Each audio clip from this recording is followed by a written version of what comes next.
In videos, they do this. Okay. When you do that, that's like a soft cut. That means a new section. Yeah. Okay. I happen to like all those body language cues as well. They look so cool. I always want to just leave them in.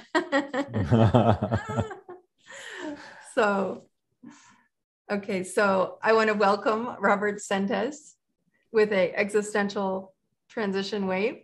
And I want to thank you, Robert, for coming to grace me in my existential observatory, where I'm in an experimental transmission process. And you are my very first sacred visitor and guest and interviewee, and hopefully you will not be my last. So well, thank you. Welcome. And I want to honor you personally by saying that you've been a part of my own process of transformation. What I'd like people to know about you is that you are a master transformational coach and teacher of others in the areas that you specialize in, which are hypnosis and neurolinguistic programming. You're a best-selling author of this absolutely fantastic book, Mastering Your Mind. You lead deep core transformational processes for people, helping them to overcome trauma and to use their experiences for meaning and purpose in their lives. Is there more you'd say about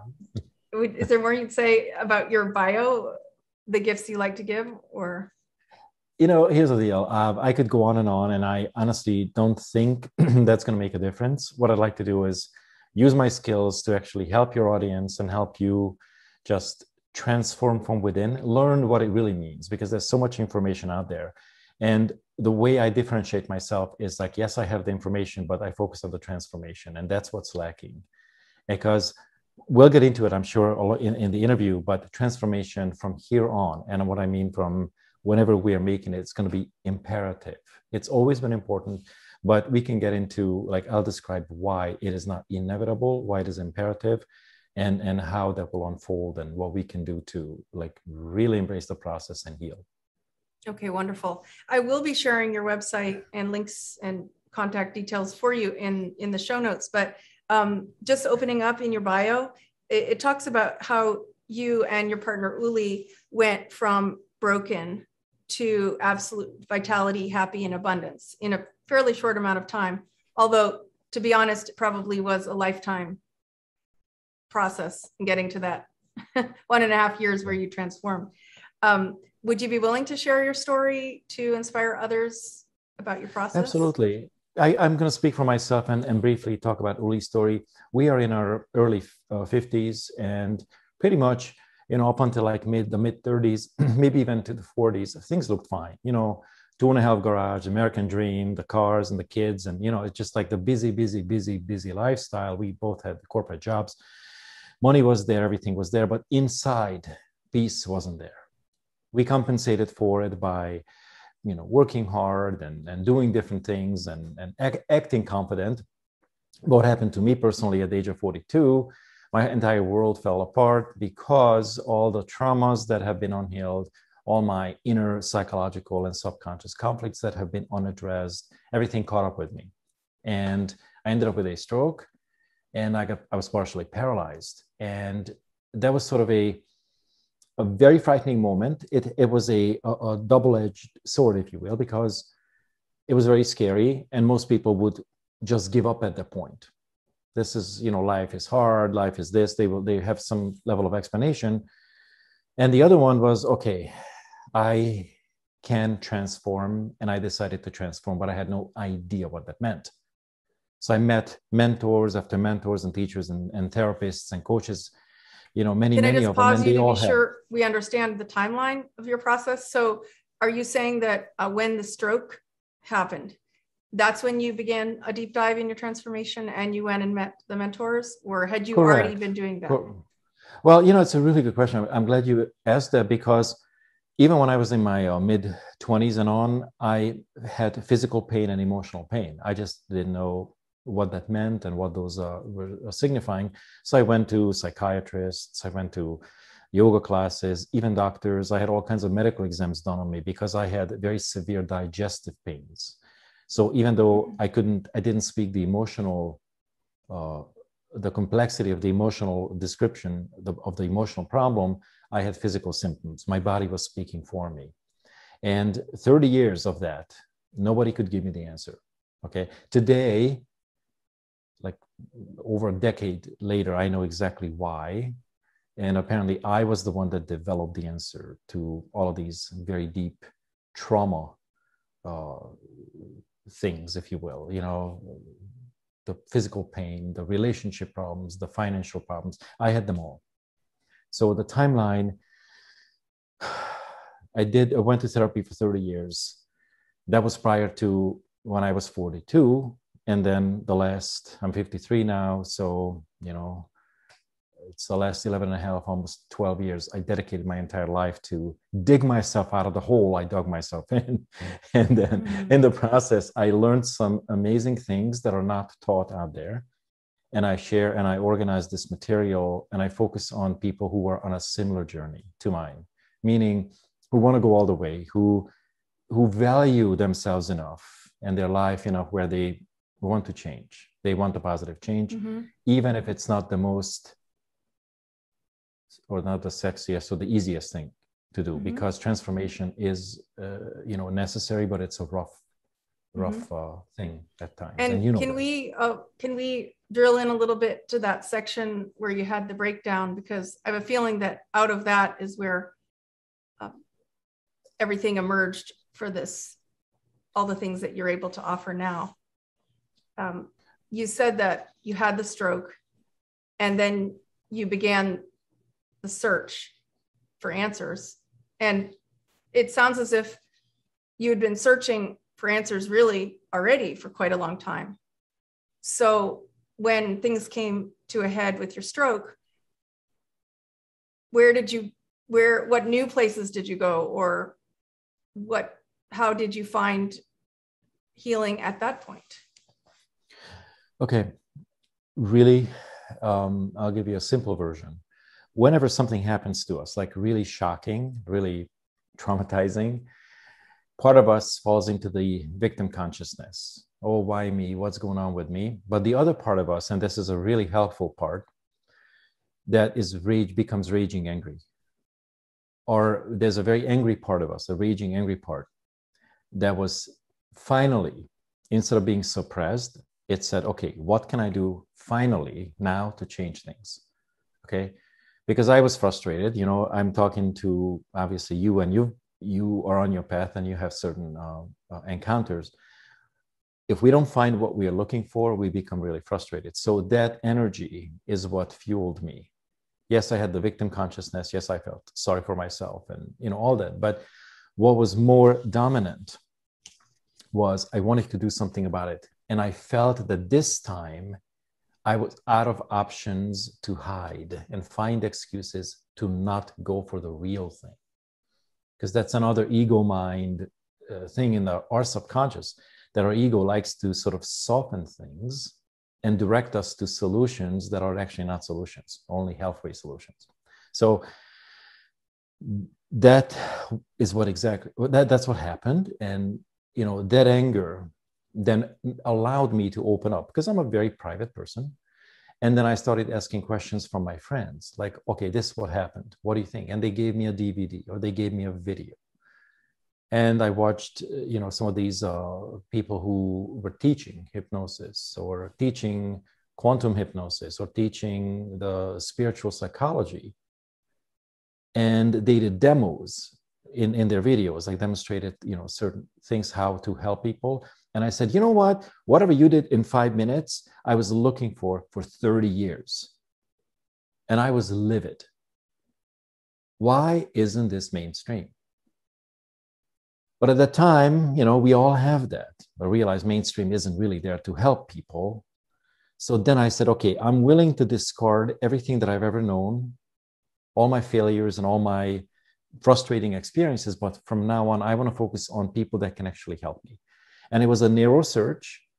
But once I started to engage with those people, that's when my new world has expanded. And I realized that it is the way, and whatever we've been taught is just, we can simply throw in the trash. And so who were those people? That's what happened.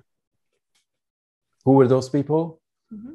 Oh, I mean, I'm not going to mention names here, but teachers of hypnosis, teachers of chakra healers, acupuncturists, quantum hypnotists, spiritual psychologists.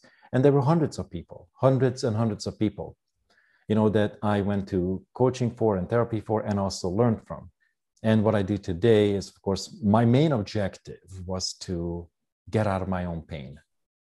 Mm-hmm. I had so much pain.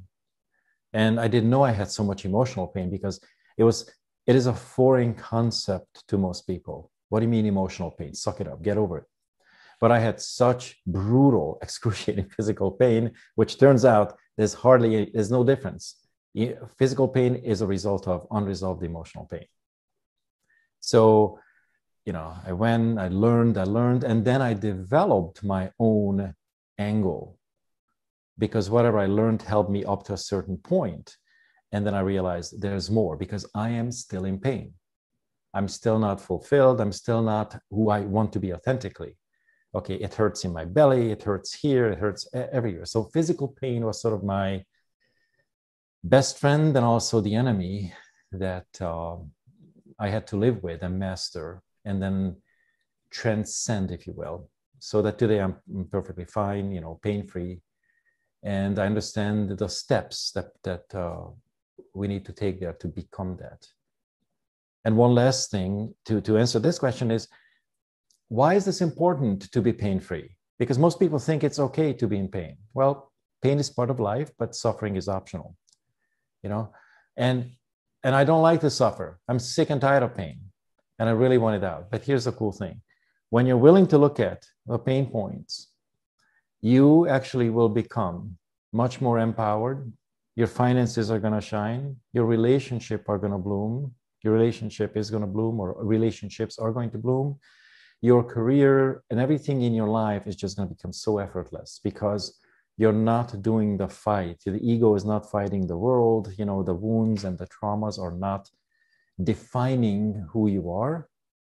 So you could leave those behind, you integrate all of those pain points, and then you can truly reach your core identity, who you are, what you originally came here for, what you came here to do. That is not possible to reach and act out until you go through the transformational process. So that's what I'm saying, it's fulfilling because I can be me, I could be raw, authentic, and whatever, and however people perceive me, it doesn't matter how they perceive me because I feel amazing. I'm in my purpose. I teach. I love to help people come out of even the most complex situations and traumas because I know how to. And that is my purpose. Now, your purpose may be, we all have our own angle, our own gifts, if you will.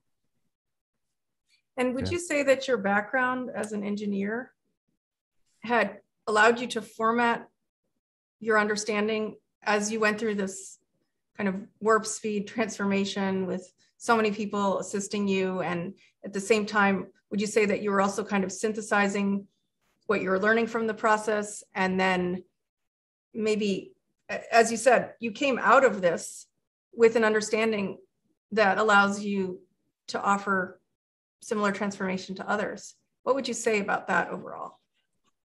Being an engineer is a good thing because it is typically associated with a logical mindset. Now, not all engineers have the social skills. They are typically good at what they do. But engineering, for example, for me, because I have to describe what kind of engineering, I have a degree in EE, which is electrical engineering. And no, there's no such thing as electrical engineering in today's world without being a software engineer as well. So I did both electrical development as well as software development. And what I learned and I realized is that the code, the language that computer programs and computers and even cars and all the technology around us use is hardly different from our subconscious mind in terms of its logic. We have a massive operating system called our subconscious and also our unconscious mind. And whatever is in that code or in that operating system, if you will, is going to be our life experience, are going to be the quality of our life, are going to be our quality of relationships, the quality of health, and so on and so forth. And here's the key. We have the opportunity and the technology to change it. You can actually go in and hack the code and change things to your advantage, right? So as an engineer, I learned how to program very complex systems. And by the time I got to the subconscious world, I was not intimidated by it because it is vast. It is not a simple thing like, oh, it's 100 easy steps and boom, you're in your purpose. No, no, no. It's just like a complex operating system. But the cool thing is you don't have to know it all. You can just look at segments of it and focus on what applies to you. Bearing in mind that, the next step is always available. Okay, so that's how it made the entire decoding of the logic of the mind, which is the logic of the universe and our relationship to the universe, much easier. Took out, if you will, the woo-woo. Gave me the clear explanation, the logic, like, okay, that's what's happening and here's why. So it's not woo-woo. It's very explicable. And today, of course, I've done it now a million times. I can sit down with someone, and a few minutes later, I know exactly what are these subroutines that cause them to experience the pain or the problem. And I don't have to go, talk forever and then waste 20 years of their life. Literally in just a handful of sessions, I can just address the real problem. So it's almost as if you're able to read the coding that they've got in their system and kind of reach in and help them to address it. Yeah, exactly. Because here's the deal. If people really knew the code, they wouldn't need me. Right? If they understood, and this is going to be a requirement from now on. Spiritual awakening is taking place on this planet, but this is not a linear process. And it's not like, oh, if you're angry with your dad, you just have to forgive. There's a lot more than that. Because there's symbolisms and there are metaphors and there's other subconscious things that fuel the things. We could get into that, right? So. And you do seem to work with the shadow as well. Oh, shadows are one of my favorites because those are the suppressed, typically the suppressed characters that we don't like to talk about or act. And we perceive them as very, very dark, but it is a very necessary part of us. And there are, like, I don't know how technical you want me to get, but there are shadows in our, like there's 6 or 7 different categories of shadows. And I so a lot of depth what and I know and what I in the shadow. Pardon? A lot of depth and dimension in the shadow.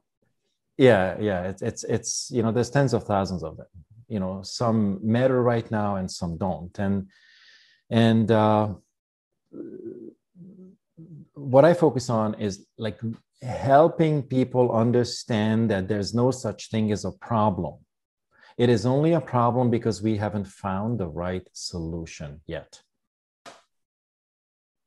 And 99.9% of the solutions need to start in our subconscious mind. That means the inner work. So when you hear other people talk, you have to do the work. Well, what does that mean? That means you have to examine your beliefs. You have to examine your shadows. You have to examine your behaviors and understand, the complex, the intricacies of it, and then start shifting into authenticity and alignment so that you can feel good and have what you want and do what you want and be what you want. So how do you interface with the world? I mean, how do people find you, and what type of people find you, and what type of work are they often looking to do with you? Okay. I coach people from all over the world. I have clients from Hungary, which is my native country, United States. I coach people from Europe, Germany, Holland, even from Japan and Australia. It doesn't matter. Today, we don't have these boundaries because we have Zoom, we have other, When they come for coaching, is it sort of because they're looking for some kind of deeper work with trauma, or they just want to empower themselves more, or is it just a full spectrum? You know, I like to be very specific about that because I used to teach live seminars in San Diego. And of course, in 2020, the COVID thing happened. So it kind of restricted most of us, to be home and, live and do things virtually. So people used to come to learn neurolinguistic programming, when I was doing live seminars and hypnosis and other cool psychological important things, so that they can overcome a lot of their childhood stuff and mommy issues, dad issues. But today, what's different is not only the boundaries disappeared because we no longer have to be restricted to a seminar room, we could do it, but also people have a higher awareness. So typically, to answer your question, people, by the time they come to me, they've tried a lot of other things. I am not for the beginners. So similar to your own journey, you had found your teachers after already, 30 years of struggling. Yeah, exactly. And I knew what didn't work. And I trusted the system, which I don't want to get into right now, but was a fallacy,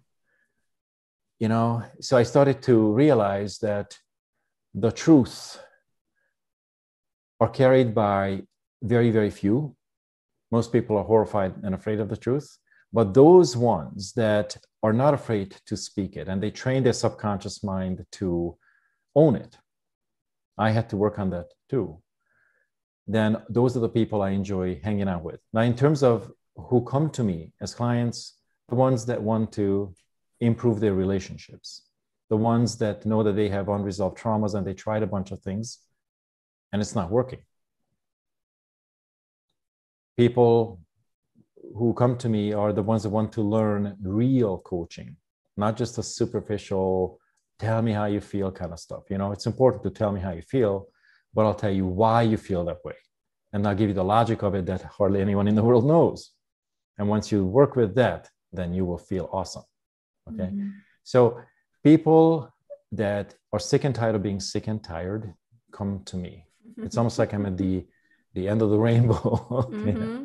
But it's going to be much more mainstream because this type of education is going to be paramount for our survival. Sure. How do you feel it will be paramount for our survival?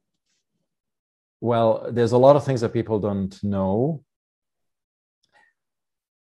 In the new world, which is we are transitioning into a fifth-dimensional reality, and that means it's going to be a lot higher vibrations than we are used to. They're not going to be wars. They're not going to be the typical trauma stuff and the drama stuff and all the crap that we are so used to, the marketing and everything's so cheesy and misleading. In the new world, it's not going to be allowed. But we cannot function in a high vibrational mode until we worked through our dark shadows. That's why. And people who don't work through their dark shadows are going to be literally zapped. I don't know if you've ever, let me give you an example so it's relatable. Have you ever said something to someone and you went back, oh my God, what did I just do? Like you almost feel like you're going to throw up. All the time. Right? It happens to us. It's part of our growth. But here's the deal. If you don't heal that, the original cause, there was nothing wrong with what you said. It's just an indication that something underneath needs some kind of healing. Okay? And then our triggers will disappear. Now, people who do not work on themselves will continue being triggered, but the triggers are going to be 1,000 times stronger. So much so that it could literally cost their health and their lives. So would you say that your primary mission and purpose and focus is to help people work through the shadow and the unresolved things that are limiting them now and will also limit them going forward? It's a good question because my primary mission is to help humanity evolve and ascend. Ascension meaning like going up in vibration and being able to embrace a higher vibrational reality, that means a higher quality of life. And that cannot be done, simply will never be done without the shadow work, without the deep limiting belief work, without the internal subconscious conflict work, and basically resolving a lot of our spiritual conflicts, which are the subconscious conflicts. So one is not different than the other. And it's going to be, well, let me tell you this. What if I told you that this is the part that has been hidden from us? What if I told you that this was purposely hidden from us because if people became too empowered, then what would have happened? The control system wouldn't have been, very pleased, right? They can't control us. So that's what's changing. The control system is collapsing. It's almost over with. And we will have to take self-responsibility. That means every single one of us. But we cannot do it alone because we don't have the recipe. Because the recipe we've been given for centuries, even thousands of years, is fake and it's false. It's not working. And are the recipes specific to each person, or are there kind of universal recipes that you're able to help the people you work with apply?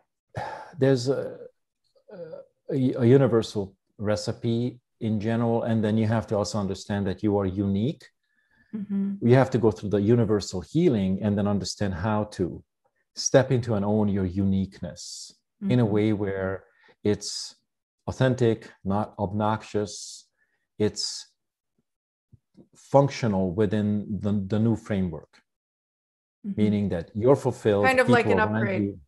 Like you have to sort of, as you described earlier, you might have to sort of deprogram, reprogram, hack, code, recode, upgrade, yes, exactly. And then all of these things together then allow for this.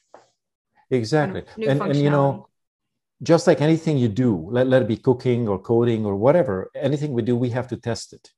And the subconscious change work is no different. Transformation is no different. You find something that has been ailing you or giving you negative emotions, you heal it and you test it. Okay, how do I feel now in the real world? So it's important to have the action part and then have the transformational part. And because the testing is something that people inherently are trying to avoid. Therefore, we ended up in this mess. But, again, I'm super excited because the new era is here. It's going to be demanding two things. One is the better quality coaches who actually know how to help people with the deeper, non-superficial problems. And then people who have higher expectations because they have a higher self-worth. And would you say you're more interested in, you said, helping those that have come a long way already and are maybe sort of brokenhearted and broken down at a later stage in their process. And then you're able to help them kind of rise up and go the next leg. And overall, you're interested in helping people kind of from a higher level to make this shift? Or are you also out there helping people with severe trauma that maybe are newer in their journey? Well, I wouldn't mind helping people who are new, but they will not hear me. That's the thing. It's almost like they have to go to first grade first. I teach college, if you will, if that metaphor, fits. Yes. So I'm out there, I'm a public figure. I've got a YouTube channel, I've got podcasts, and whoever listens to it can determine their level of evolution. I talk to those who are already more experienced and more evolved and want to continue the journey and really ascend. So I don't mind working with people who are new to this as long as they really want to change and they are coachable. Because a lot of times what I notice is that people who are super new and they carry a lot of dissonance based on the previous and prior learnings will be rejecting new information. So if that's the case, I cannot deal with them. I cannot help them. Nobody can, really. There are some coaches that try to be nice or and soft. They're in their own trajectory, their own stage in a process that they'll be moving through.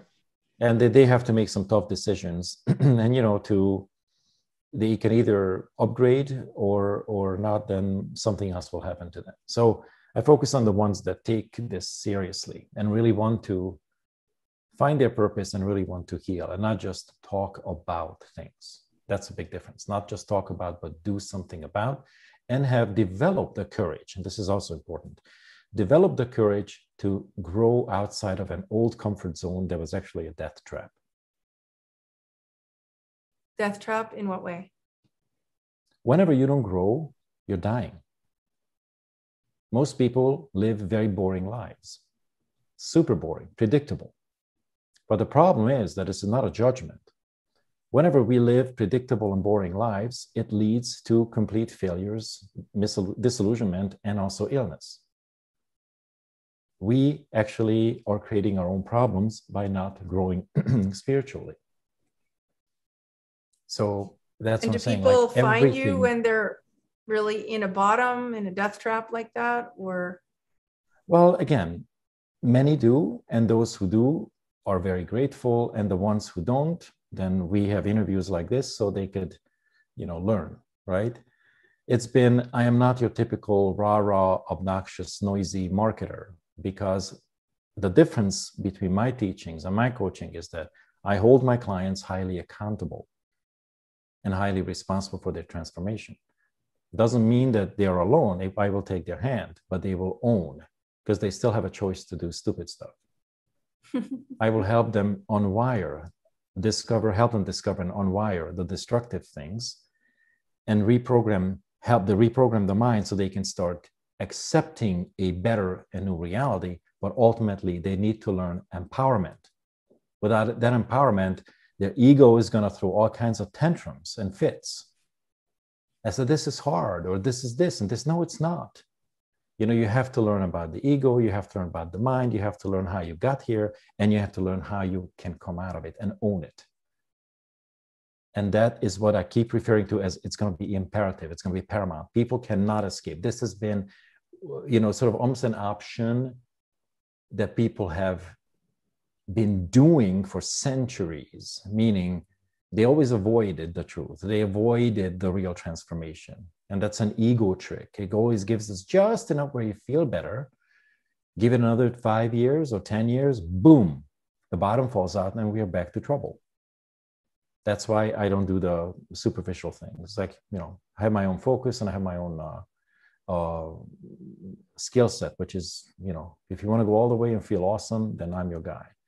If you want to find what does all the way mean to you? All the way means that you really find your center, you really find your divinity, you find your gift. What are you here to do? You find your core confidence, you find your core wound, you heal it, and you really step into it and do it. And keep improving. It means all the way. We are never done, So I don't want to get too deep, but I could talk about this for hours, because I've seen many different people who quit halfway. Why? I know the reasons why, but it's not serving them and it's not good for the collective either. So going all the way is taking ourselves seriously, not in an egoic way, but also in a mission, a divine mission-driven way, where you see your value. If you don't see it, then you learn how to discover it and own it, and then apply it in the real world and lift yourself up, as well as lift humanity up. We are not here on this journey to circle around and be all by ourselves. And, we have a mission that is to make an impact. And so few people know how to get to that impact. That means all the way. To make an impact after impact and impact, and learn how to come out of our excuses to turn back around when a threshold hits or discomfort hits. How to make those disappear. Very inspiring. I hope so. Because here's the deal. In the past, and I keep referring to it because I know things that are coming and they don't belong in this video. You and I can talk about that offline, but not knowing what I teach has caused us almost to be extinct. People who don't know this stuff, who don't work with their deep belief system and the deep shadow world and their conflicted value system, they will make decisions that are going to be harming them. I just talked to somebody today. I think it was Uli that mentioned it. Like, she did some coaching with a lady and she says, my gosh, what you told me yesterday, I thought about it all night. And now that she hasn't like resolved it fully, but at least now aware of it. She says, I would have killed myself. Exactly. And that's what happens to billions, B with a boy, billions of people, because they are so unaware of their own deep conflicts. And this is not a joke anymore. Here's why. I'll tell you this, because why do I care when someone else makes a stupid decision? Well, there's many, many reasons, because we are also in a collective. We energetically are connected. If someone makes a stupid decision, let it be a mom, all of a sudden she does something harmful. She affects now the husband, she affects now the children, she affects now her parents, and everyone starts to suffer. And this has been a pattern, a gigantic pattern for humanity. They are so damn chronically attached to suffering because they are so psychologically conflicted.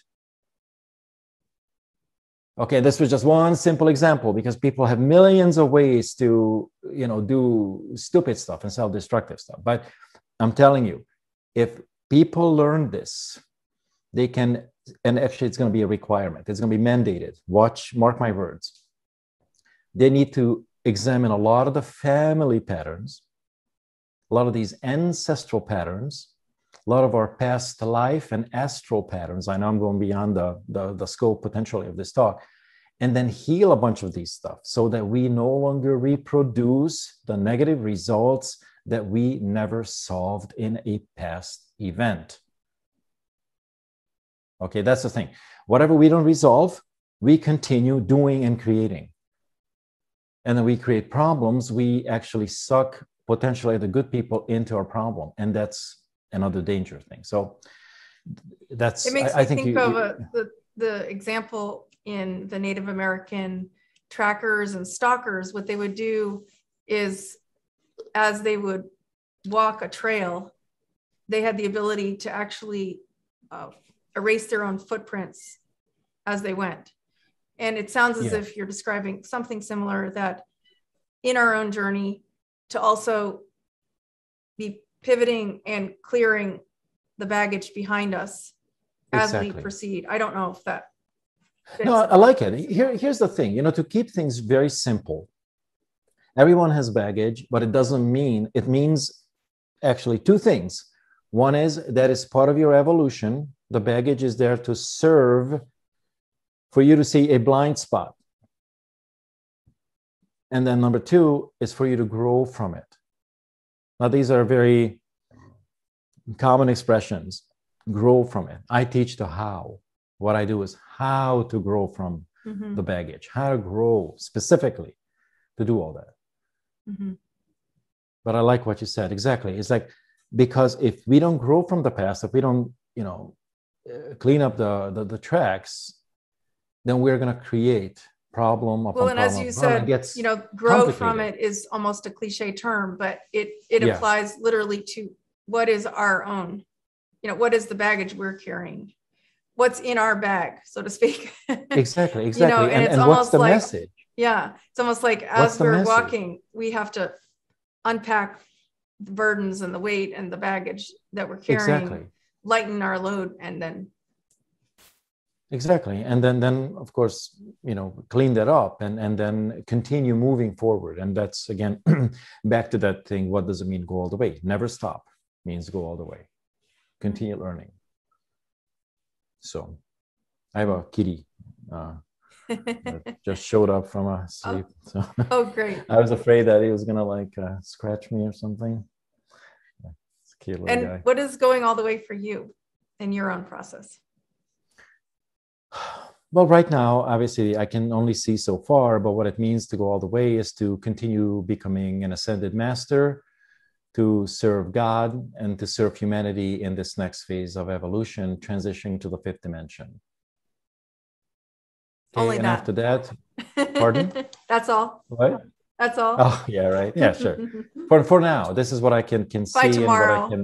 what I can verbalize. It's a big task, right? I couldn't do it if I hadn't done, the million-mile journey. But we are in this together, and what it means is that, again, one person's suffering pulls down the collective. One person's ignorance will actually will attack a spiritually advanced person and will potentially recreate century-old pains. And it goes on. So my goal is to really awaken people to their personal power. It's not a one-step process, and how to own it and how to be in full alignment with who they are. And how do people find you? Is it word of mouth? Is it the public offerings that you have that you do market? Or I myself found you through the referral of Chase Hughes, who holds you in the highest esteem for some of the trauma work you've done with some of his military colleagues. So is it many times people find you through referral, or how do people, you did mention it's sort of a synergistic thing, like a vibrational match almost. Do you rely on that, or do you have concrete ways that people sort of funnel over to you? Well, I ran a bunch of Facebook ads for like 2 years, had different online products and online coaching programs that we offered. So that was one way, we met a lot of nice people. Then we have the word of mouth, which is always the most honoring thing, when that happens. Yes. And right now I'm at a tipping point where I'm waiting for a platform that is not censored. What I teach is extremely liberating. You can achieve healing in a very, very quick manner.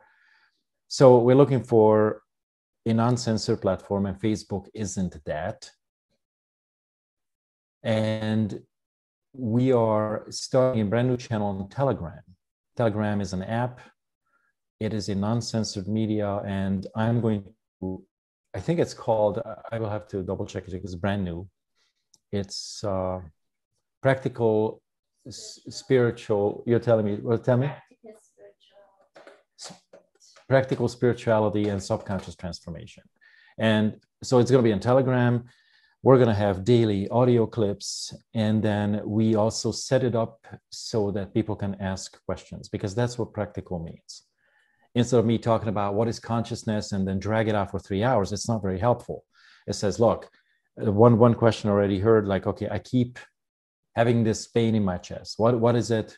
What does it mean? How do I fix it? Okay, that's practical. In other words, I keep getting psychic attacks. What does it mean? How do I fix it? I have the answer. Okay, so we're going to help people who are a little more advanced, who are spiritually already exposed, and understand that this is sort of the root cause of everything. Then those are the folks that we are focusing on. Okay, so it's on Telegram. That kind of segues with what I wanted to ask, which is, who is your favorite person to serve? Who do you feel that you enjoy working with the most, that you can make the biggest difference with? What I focus on, and I have it's very close to my heart, is I enjoy teaching. I'm a teacher at heart. And I like to create coaches of the next generation. This is like 22nd century kind of coaching, okay? And I own it. Some people might call it arrogant. I'm not, okay? It is like really knowing how to help people, how to get to the bottom of things fast, effectively. That creates, here's the keyword, lasting change, okay? Because I also know the 10,000 ego tricks that will somehow turn things around, that will bring the original problem back. So my favorite people are the ones that want to learn how to be like a rock solid, rock star coach, and want to serve humanity in a similar manner to me. Because it's not just a coach, okay? This is a good point for me to clarify, that I train. This is necessary for the next level of leadership.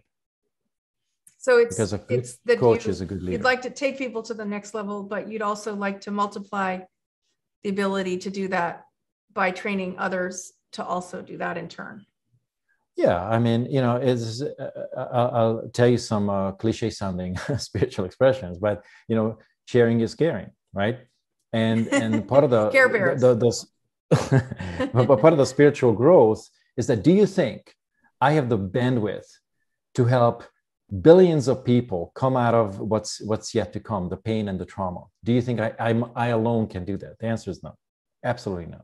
So what I would rather do is I honor everyone's journey, and I train people how to really help people super fast. They will be in alignment with their clients.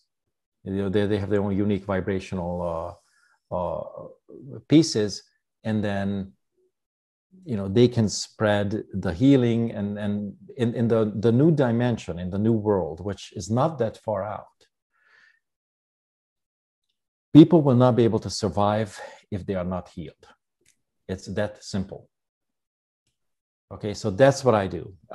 You might call me crazy. I know you won't, but for someone who is not like a purposeful individual, maybe it's just too entangled in that old system. It might sound a bit outlandish, but it isn't, because deep down, and that's what makes us very, very cool, men and women, is when you have a purpose and you're willing to pursue it. Even if it takes you an entire life, pursue something that's worth pursuing, but you can only do it when you feel worthy of it. So I create a tribe, I create a highly empowered, highly capable group of coaches that can go out there and help humanity achieve its collective goal. Okay. Profound. Did it help? Yes. Profound. Yes. Very Awesome. inspiring. Yeah. Totally. Yeah. All right. So like what is your, I now understand that you're on your journey. Like, what is your takeaway, from this conversation? I guess, know you are. What I'm struck by in speaking with you is just the built-in challenges to one's own personal journey. It reminds me of like Joseph Campbell's hero's journey, in that, you have, each of us has a trajectory.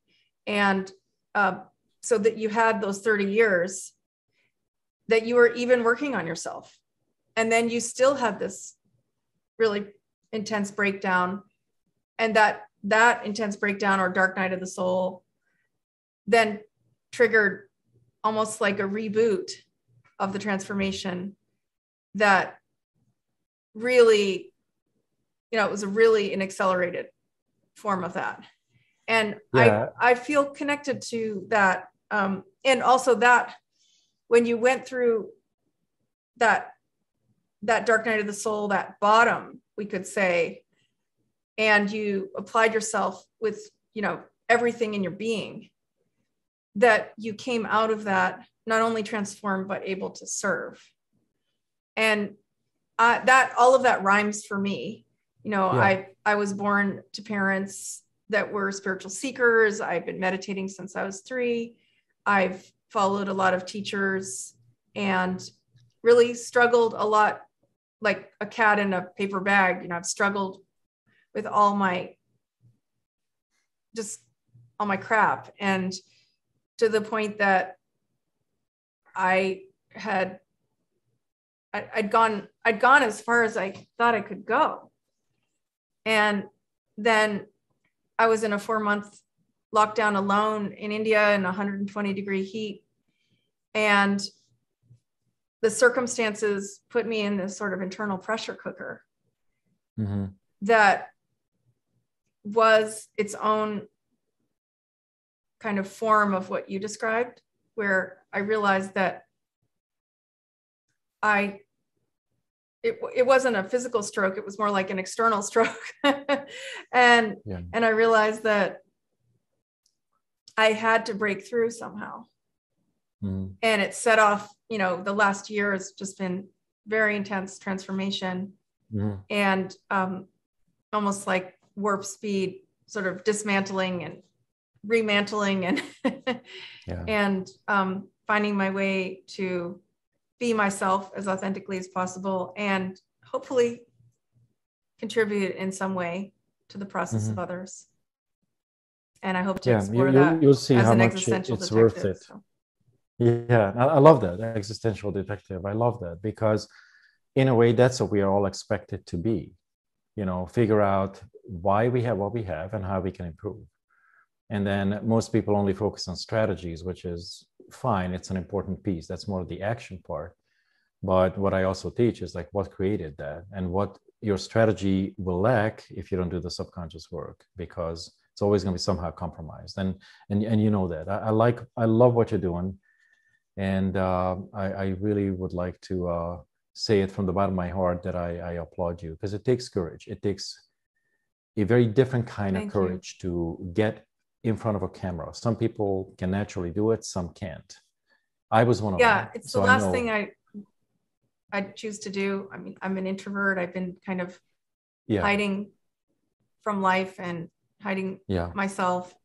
And yet it seems that it's, this is the next step in my hero's journey, is to just, step out into the abyss. Exactly. Exploring this side of myself and with others. So I have no idea what it's going to be and where it's going to take me and others, but it does feel like a calling. No, I totally appreciate it. And honestly, the ones that will make it are the ones that are on the hero's journey. Okay, that's an archetype story. And actually those are the people I attract. That kind of answers your previous question. Like I attract people who are on the hero's journey and want to master it. Yeah, I was thinking just the other day about, so I'm kind of mixing up my movies, but I was remembering this skit in Monty Python. Do you remember The Black Knight?